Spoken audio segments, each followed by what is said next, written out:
Thank you. Good afternoon, everybody. It's great to be with you today. The Global Network was created in 1992 to prevent the arms race from moving into space. All warfare on the planet today is coordinated by space technology. With space satellites, you can see everything, you can hear everything, and you can target every place on the Earth. So in lower Earth orbit, the United States and its allies are trying to fill up the orbit with their military satellites before Russia and China can get there. Russia only has about 250 military satellites today, while the United States, with the help of Elon Musk, has literally tens of thousands of them. So the idea, it's like a crowded supermarket parking lot. Fill up the parking lot as quickly as possible. So the U.S. today is going around the world and getting the allies to help build more mini satellites and launch more mini satellites so that we, the Western allies, they say, will be able to control space, dominate space, and deny access to other nations. This is creating, obviously, serious tensions. But again, the U.S. can't afford to do this program itself. We're $35 trillion in debt here, so the allies are being rounded up. End of February, I was invited to go to Korea to do a 10-day, 8-city speaking tour about space. The reason is because the United States is dragging South Korea now into this program. So I want to share with you some of the things that I witnessed while I was there.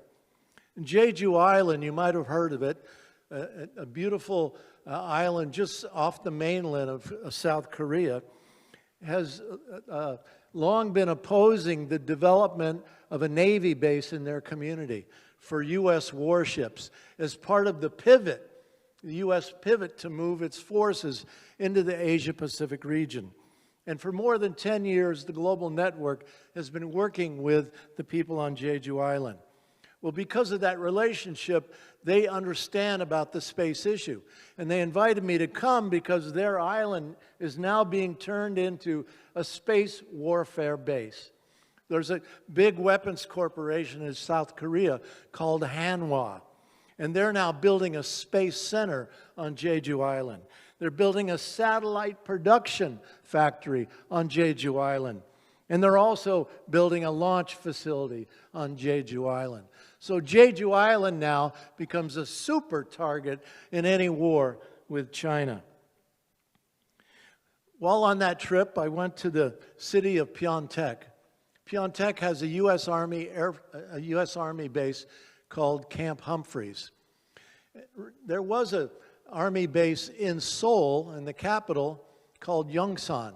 And Yongsan, over the many years since the Korean War, has polluted the living hell out of Seoul, especially the water. And the people wanted that base out of there. Plus, it was closer to North Korea and was an obvious target in a war. So the U.S. has moved Yongsan Army Base down to an existing base called Camp Humphreys. And for 10 years, 71 farming villages surrounding Camp Humphreys fought against the U.S. plan to steal their land to expand the Camp Humphreys base. And after 10 years, the United States, with its client state in South Korea, the government, was successful in getting rid of those 71 villages. It's just a tragedy. And now those lands are being contaminated by this massive base in Pyeongtaek. Also in Pyeongtaek, there's a U.S. Air Force base called Osan. And there the United States created its first overseas Space Force unit. You know, during the Trump administration in 2020, Space Force was created as a new military service, just like the Army, the Navy, the Air Force, the Marines. So now Space Force is going around the world and beginning to create Space Force units in the allied countries. So now at Osan Air Force Base, a Space Force unit is being developed. Then I went to Kunsan Air Force Base. I had visited this place years ago. I had visited a fishing village right on the outskirts of Kunsan Air Force Base, a U.S. base. But now that fishing village, when I returned this time, is gone. It's been destroyed. And in its place, on an endangered wetlands, wildlife preserve, where really rare birds live and flourish, the United States is planning to build a new runway.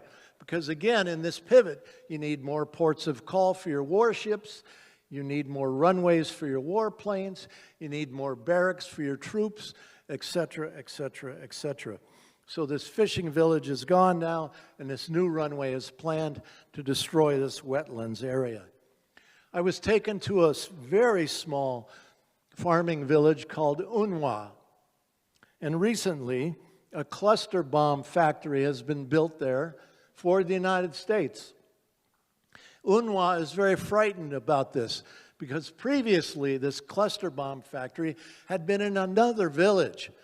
But the dynamite there, the TNT, blew up and started a massive fire, burned down the factory, and burned the existing mountains around this village. Well, Unwa has mountains around its village, and now they have a new factory where TNT is being stored, and they're frightened to death that this same kind of explosion and fire is going to happen to them. I asked the question, where do these cluster bombs go after they're being built? And they said the U.S. gives them to Ukraine and Israel. So what we see here, the United States is literally hollowing out the South Korean economy and militarizing it just the way our own country is being militarized, and just the way we see Europe today under NATO being militarized in order to build more war machines for this NATO war expansion game. So whether it's Japan or the islands off of Japan, Okinawa, or in Guam, the Solomon Islands, Australia, New Zealand, all across the Asia Pacific, the United States is militarizing this region, turning all these places into war machines, bases, and ultimately targets in a war. On March 22nd, just a couple of weeks ago, I joined a protest at Elbit Systems, an Israeli-owned military production facility in the town of Merrimack, New Hampshire. We arrived there at 6 o'clock in the morning before the workers had started to come in, and we blocked the entrance to this military production facility.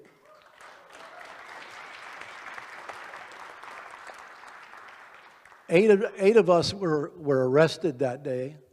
6 of us came from Maine and the other 2 from New Hampshire. And the place was closed down till at least 11 o'clock. I was arrested at 6:20 a.m., the first to be arrested. And it's interesting, though, because we apparently got people's attention. Because the governor, the right-wing governor of New Hampshire, Sununu, whose father had previously been the governor, tweeted out that this was an anti-Semitic protest in Merrimack, New Hampshire, and that New Hampshire government was going to enforce the law to the letter to prosecute these people who had closed down Elbit Systems for a day. Well, I wonder, did Israel say to Governor Sununu that you either nip these protests in the bud or we're going to move somewhere else? Because we know in the UK recently, Elbit closed down one of their factories there because of continued protests. So our message to Governor Sununu and the people of New Hampshire is we're not giving up. And in fact, we're encouraging people around the country. There's other Elbit and Elbit subsidiaries that are building weapons for Israel around this country of ours. We need to expand this campaign to shut down Elbit, an Israeli military production facility inside of our own country, using our own workers and our own resources on our own land to commit this genocide in Palestine. Thank you all very much.